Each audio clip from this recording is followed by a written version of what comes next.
Meus amados irmãos, como sempre, a paz do Senhor Jesus Cristo, é uma satisfação estar com os queridos aqui para mais uma pré-aula das lições bíblicas da Escola Dominical da CPAD.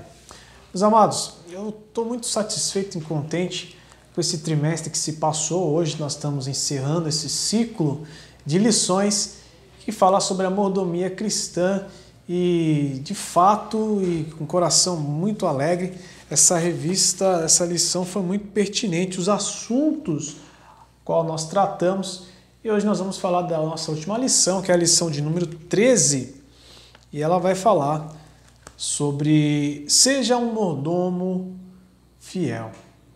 Então, antes de nós entrarmos em cada assunto, em cada tópico da lição, eu peço a você que tem nos acompanhado e assistido, compartilhe o vídeo, continue divulgando o nosso trabalho, que é feito com muito carinho, que é um subsídio para você, professor e aluno da Escola Bíblica Dominical. Então, se é a primeira vez que você tem assistido esse vídeo, acesse o nosso canal, se inscreva no nosso canal, ative ali o sininho para que você possa estar recebendo em primeira mão aí as postagens que nós fizermos dos nossos vídeos. Então, compartilhe e nos ajude. Acesse o nosso canal AD Belém Pinda EBD, se inscreva, ative a notificação e compartilhe os vídeos, tá certo?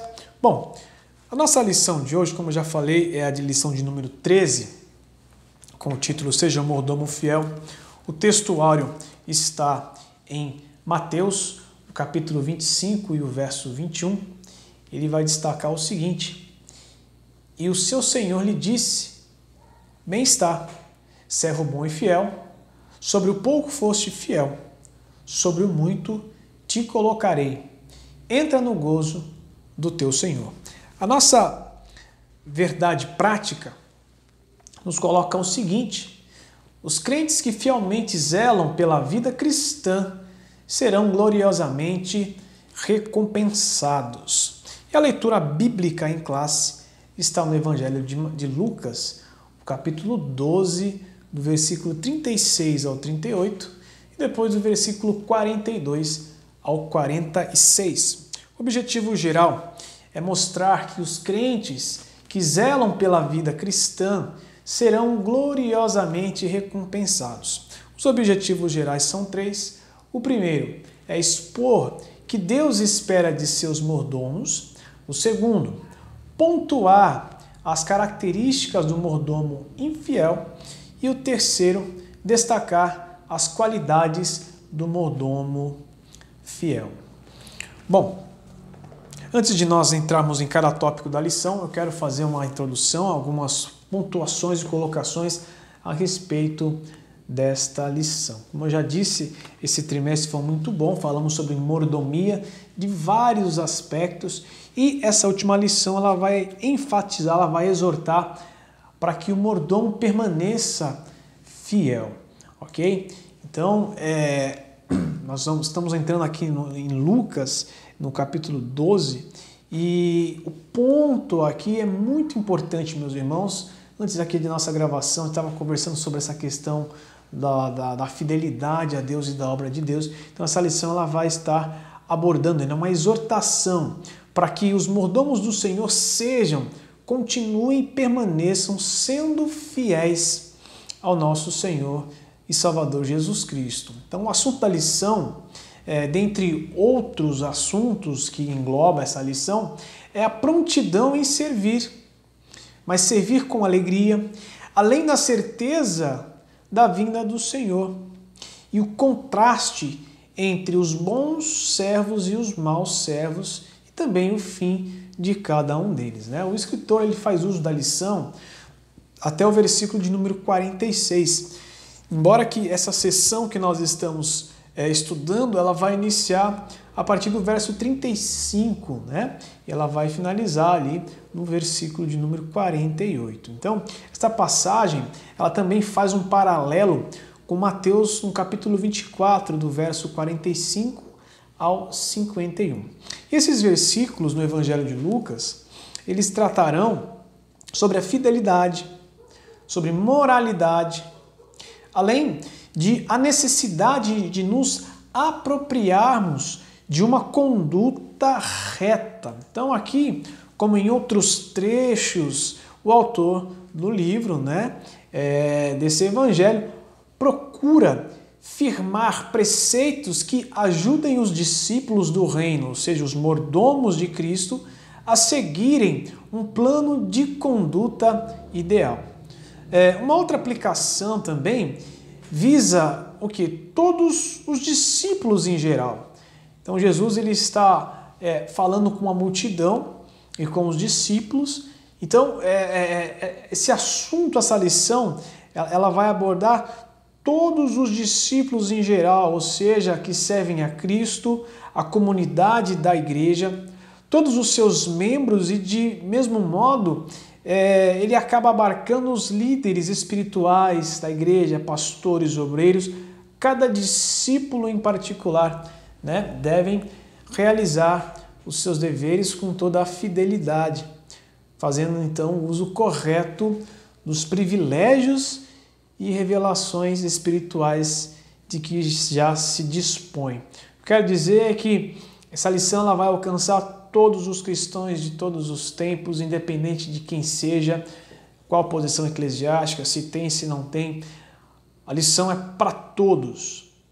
E o interessante é que todos, em um dado momento, deverão prestar contas de seu serviço a todo tempo e no momento da volta do Senhor. Então a prestação de contas não é só naquele dia, não. É a cada dia e também naquele dia vai ser dado o julgamento, o bater do martelo. Então, uma lição muito importante, muito interessante. Então, feitas essas considerações, bem breve nós vamos entrar em cada um dos tópicos, em cada um dos assuntos. O primeiro tópico, que é o que Deus espera de seus mordomos. Esse é o tópico 1. Então, aqui neste tópico, o escritor ele quer dar ênfase no modo como o servo deve estar aguardando o seu Senhor. Então, esse tópico aqui, o escritor ele quer mostrar, dar ênfase como esse servo deve aguardar o seu Senhor, ou seja, a visão que o Senhor tem é de que o seu criado estará de prontidão fazendo o que deve ser feito com satisfação. Então, deste modo, nós podemos ver no início da sessão, ou seja, desse versículo, em especial o versículo 35, a seguinte frase. Ele coloca assim: estejam cingidos os vossos lombos e acesas as vossas candeias. Então, o que vemos aqui é um típico trabalhador pronto a executar sua tarefa. Então nós sabemos que a vestimenta usada pelos judeus nesta época em questão de que Jesus estava tratando eram longas túnicas e elas acabavam por atrapalhar o trabalhador, Então, ou seja, atrapalhava o trabalho desses homens. Então, sendo assim, eles tinham a necessidade de dobrarem as partes longas dessas suas túnicas para dentro de um cinto, que ficava ao redor de sua cintura para lhe dar mobilidade, uma melhor mobilidade e agilidade para o trabalho. Então, a partir do versículo 35, embora que nós não tenhamos apontado ali na nossa leitura bíblica em classe, ele coloca essa questão: estejam cingidos os vossos lombos. Então, a ideia é prontidão. Tanto que na versão NVI, nós lemos o mesmo versículo, nós lemos assim: estejam prontos para servir e conservem acesas as suas candeias. Começamos com prontidão. Como que esse mordomo, ou como que Deus, trazendo para um âmbito espiritual e maior, o que Deus espera dos seus mordomos? Prontidão. Como relata a partir do versículo 35.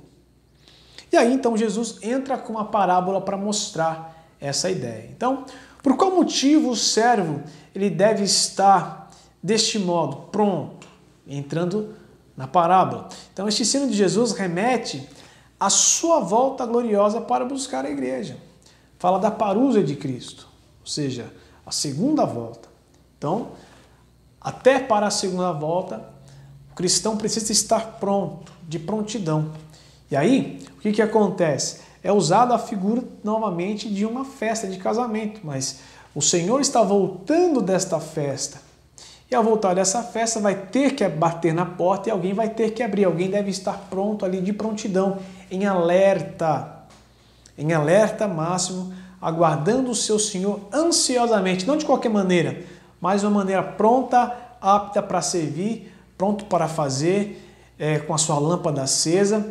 E ao estar acesa a sua lâmpada, isso vai denotar uma questão noturna, ou seja, denota também uma questão de um possível atraso, né, ou até mesmo de um atraso, mas que ele virá. Não se sabe quando, mas eu preciso estar em alerta e pronto para quando esse momento acontecer, eu poder servir ao meu Senhor. Então, para tal acontecimento, os cristãos devem estar em alerta para a parousia de Cristo, em alerta máximo de prontidão, aptos a fazerem suas atividades. Então, um exemplo dado de um senhor que está em um banquete de casamento e que a qualquer momento retornará, podendo se dar a qualquer hora. E deste modo, eles deveriam aguardar prontos a chegada do seu Senhor para lhes abrir a porta. O que fica claro aqui é a prontidão dos servos, o modelo a ser seguido por cada seguidor de Jesus. No versículo 38, fica claro a iminência dessa chegada. Então, podendo ser em um momento pouco provável, sendo na segunda ou na terceira vigília da noite. Então, aqui, apenas para um acréscimo, quando nós olhamos em Lucas, nós vemos então essa colocação, que Lucas faz uso do termo segunda ou terceira vigília da noite. O que isso quer dizer? A gente sabe que os romanos, para denotar a vigília, ou seja, a hora noturna, né, dentre 24 horas, eles tinham 4 vigílias. Porém, os judeus tinham o hábito de usar 3 vigílias. Isso não é divergência, é um costume de cada povo. Obviamente que posteriormente os judeus adotam as 4 vigílias, porque nos outros evangelhos nós vamos ter essa colocação e nós vamos ver ali 4ª vigília, 3ª vigília. Então a única questão de diferença é isso.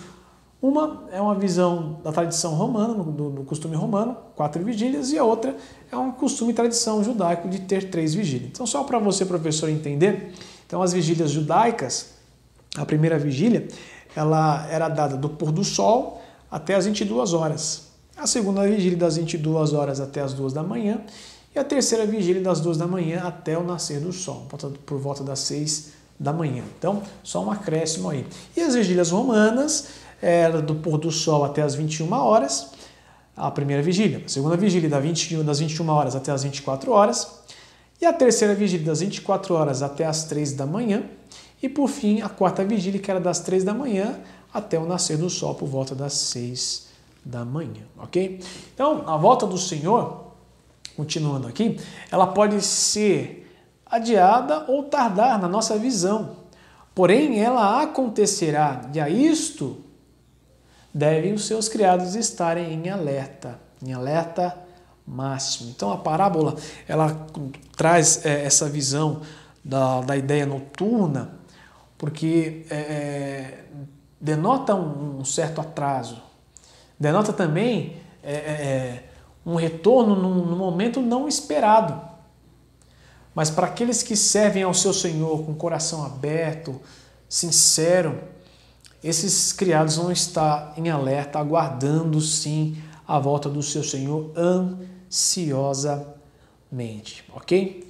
Então, de modo igual, os cristãos devem aguardar ao Senhor Jesus, porque Ele disse que voltaria e de fato Ele vai voltar. O que nós não conseguimos e não podemos fazer é determinar o momento, mas que Ele virá, isso de fato acontecerá.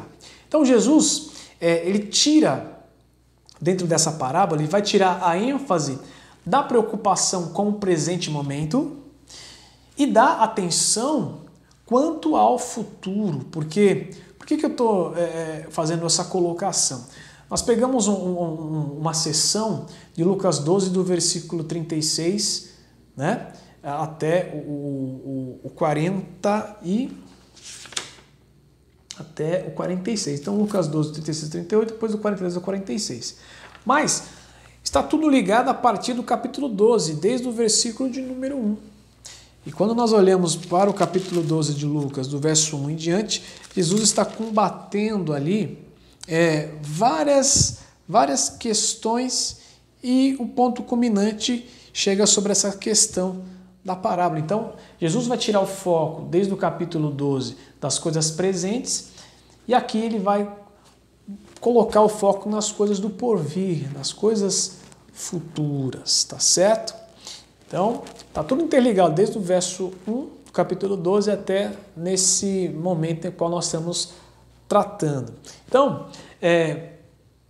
quando Jesus ele trata isso, o que ele está fazendo? Então, pois uma das formas, e essa é a lição que nos é dada, uma das formas de nós vencermos, seja a hipocrisia, seja a avareza e a preocupação do dia a dia, para a gente combater tudo isso, é pensar na volta do Senhor Jesus, na volta de Cristo. Nós temos a nossa vida diária, cotidiana, mas eu nunca posso tirar os olhos ou tirar da minha mente a ideia de que Cristo vai voltar. Então, para quem vive voltado para o futuro, com o olho no retorno de Cristo, é mais difícil cair nas armadilhas deste mundo. Tá? Antes que alguém pense que só é preciso vigiar e esperar a volta do Senhor, porque muitas pessoas talvez possa ter essa compreensão errônea, só tem que aguardar e esperar o dado momento. Não, Jesus ele acrescenta mais uma parábola para encorajar todos a estarem trabalhando quando ele voltar, a partir do versículo 42 ao 43. Então ele fala assim: disse o Senhor, qual é, pois, o mordomo fiel e prudente, a quem o Senhor pôs sobre os seus servos para lhes dar a tempo a ração. Então não é só aguardar com prudência, é aguardar com prudência e também estar trabalhando, fazendo diligentemente aquilo que deve ser feito para o seu Senhor. E essa atuação precisa ser diligente, deve ser prudente. Esse servo ele precisa ter isso no coração, fazer com alegria, compreender que o que foi dado nas mãos dele para ser feito, deve ser feito com zelo, com determinação, com prudência e com alegria. Tá certo? Bom, dando continuidade aqui, o item de número 2, ele vai falar das características do mordomo fiel. Então vale lembrar que, novamente, só para a gente recordar que o mordomo também ele é um escravo, né? Embora que este, no caso o mordomo ou o economos, né? Ele tenha um maior domínio em relação aos demais escravos, né? Aos seus conservos ali. Então, quando a gente fala de mordomo, no grego nós estamos dizendo que ele é um oikonomos, né? Nós vemos também Paulo falar sobre despenseiros, Pedro também fala de despenseiros, mordomos, né? Ou no grego oikonomos.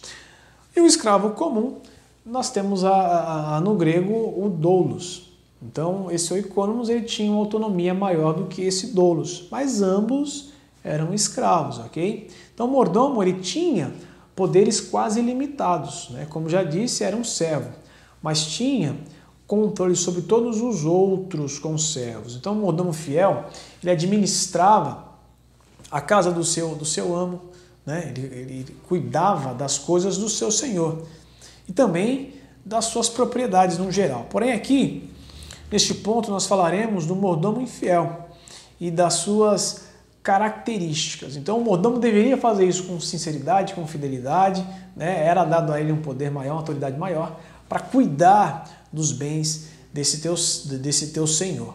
Porém, o mordomo infiel, o que nós vemos aqui? Então, podemos ver dentro dessa parábola que esse mordomo infiel, ele comete pelo menos 2 equívocos. Qual que é o primeiro equívoco? Ele pensa consigo, né? Farei o que eu quiser enquanto meu senhor não voltar. E o segundo, né? E tenho suficiente tempo para arrumar as coisas antes de que venha o Senhor. Então a gente consegue ver pelo menos essas 2 falhas Primeira falha, ele teria tempo suficiente e, no caso ali, a outra falha é eu vou fazer aquilo que eu bem entender, aquilo que eu bem quiser. Então, só que ele esquece, e esse mordomo acaba esquecendo, que quando menos ele esperasse, chegaria o dia de fazer a prestação de contas, né? Infelizmente, alguns têm esse péssimo hábito, né, de dividir a vida cotidiana em compartimentos. Então, muitas pessoas, infelizmente, têm essa infeliz, né, hábito de dividir as coisas, dividir a vida em compartimentos e momentos. Isso aí é um grande erro, né? Então, a vida, né, a vida é uma coisa contínua diante de Deus. Então, não há um momento que Deus está ou não está, mas alguns pensam dessa maneira. Então, para alguns, existe a parte da vida em que se lembram que Deus está presente. Muitas vezes, seja num culto, numa igreja, no momento que está lendo a Bíblia, para alguns só é esse momento. E existe outra parte em que nunca pensam nele. Então a vida ele se divide no momento sagrado e no momento que não é. Então tendem a arriscar uma linha entre as suas atividades sagradas e seculares. Embora que o Senhor ele está o tempo todo observando, analisando, seja em um ambiente, seja em outro ambiente. Então é um erro querer dividir a vida dessa forma. Mas se essas pessoas realmente entendessem o que significa o cristianismo, saberiam que em nenhum momento da vida o Senhor ele está ausente. Em nenhum momento de nossas vidas, eu posso me colocar também nisso. O Senhor sempre está presente, observando cada passo, tudo que nós fazemos. Então, trabalhamos e vivemos sempre diante dos olhos de nosso grande Senhor. Então nós vemos ali em Provérbios, o capítulo 5, vou fazer essa leitura aqui com os amados. Em Provérbios, o capítulo 5 e o verso 21, nós temos a seguinte colocação: porque os caminhos do homem estão perante os olhos do Senhor, e ele aplana todas as suas carreiras. Não tem como querer dividir a vida em momento com Deus e em momento sem Deus. Deus está em todos eles. Provérbios 15 e 3 também fala isso, Jeremias 16 e 17, Jó 34 e 21, nós também podemos ver. É isso mesmo? Deixa eu só confirmar aqui. Livro de Jó. E nós vamos confirmar essa questão. É isso mesmo?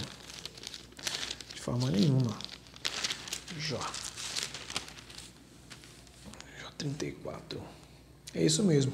Porque os olhos de Deus estão sobre os caminhos de cada um e ele vê todos os seus passos. Não tem como.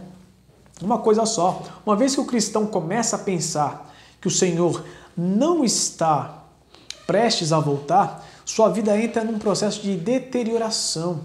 Hebreus 12:14 nos adverte: esforçai-vos para viver em paz com todas as pessoas e em santificação, sem a qual ninguém verá o Senhor. Nosso relacionamento com os semelhantes depende de nosso relacionamento com o Senhor, de modo que se pararmos de olhar para Ele, para o nosso Senhor, também iremos parar de amar o seu povo.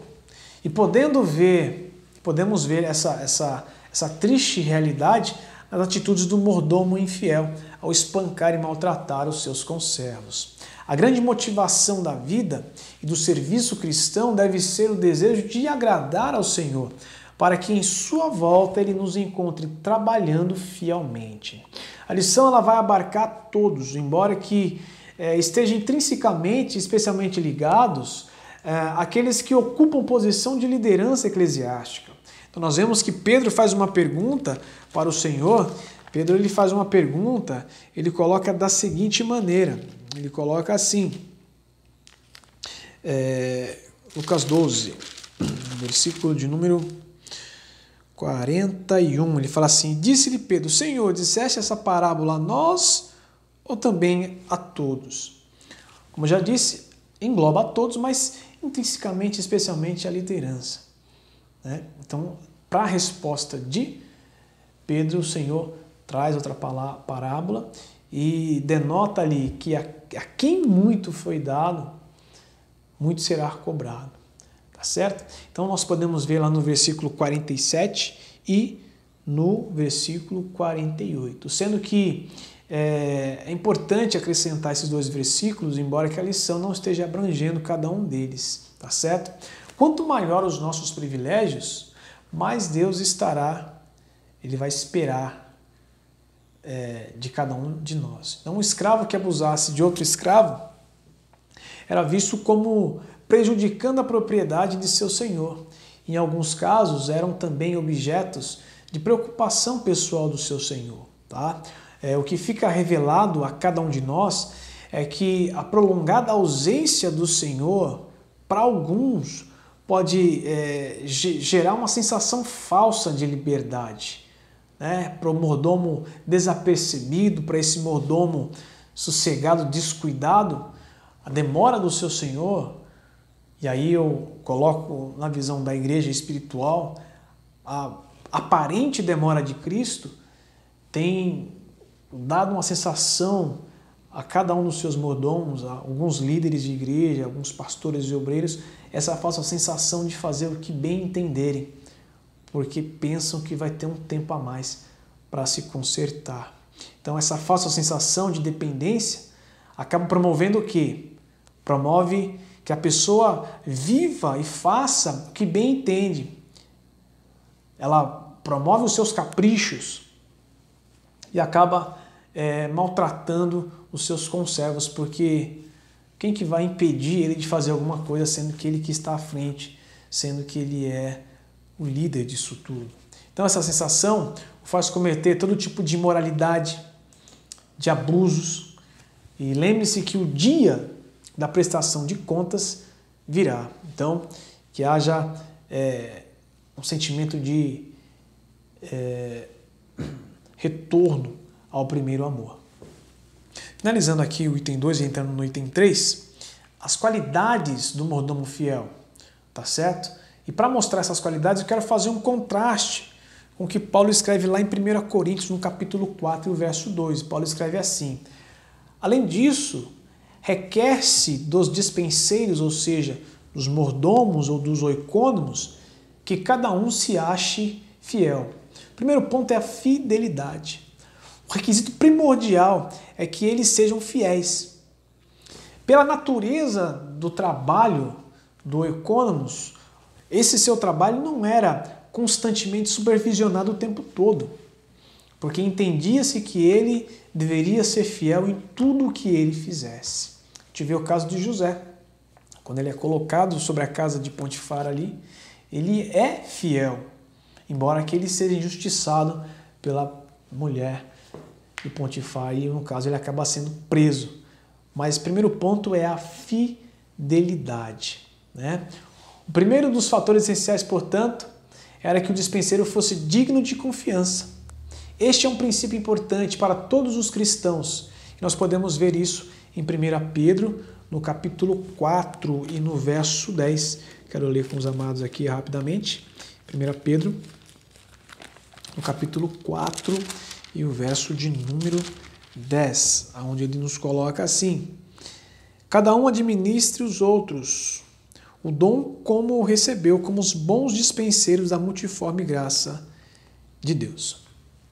Além da fidelidade, é importante a moderação, a prudência e a dedicação. Meus amados, essa lição é muito importante, o assunto é profundo, e durante todas as outras 12 lições falando sobre mordomia, eu acho muito importante e pertinente o escritor ter finalizado dessa maneira, encorajando e exortando os mordomos a permanecerem fiéis ao Senhor Jesus Cristo. Paulo entendia que ele não era qualquer dispenseiro, mas ele era um dispenseiro do Senhor, e ele fazia com dedicação, com amor, com coragem, se esvaziando de si mesmo, gloriando os outros para que o nome de Cristo seja glorificado. E a conclusão é a seguinte: a parábola contada pelo Senhor Jesus diz respeito a todos nós, Então a palavra de Deus nos alerta. Virá o Senhor daquele servo no dia em que o não espera e numa hora que ele não sabe, e separá-lo-á e lhe dará, né, a sua parte com os infiéis. A vinda do Senhor Jesus é certa. O que não podemos dizer é o quando, mas que ela acontecerá. Isso é um fato. Que nós estejamos prontos com as lâmpadas acesas e com reserva, pois o Senhor está voltando. Então arrepende-se e seja um mordomo fiel. Meus irmãos, espero que essa lição possa lhe ajudar poderosamente. Como sempre é uma satisfação, muitos irmãos têm nos encontrado e têm dito que têm auxiliado. Então não somente a mim, mas a cada um dos professores que aqui estão.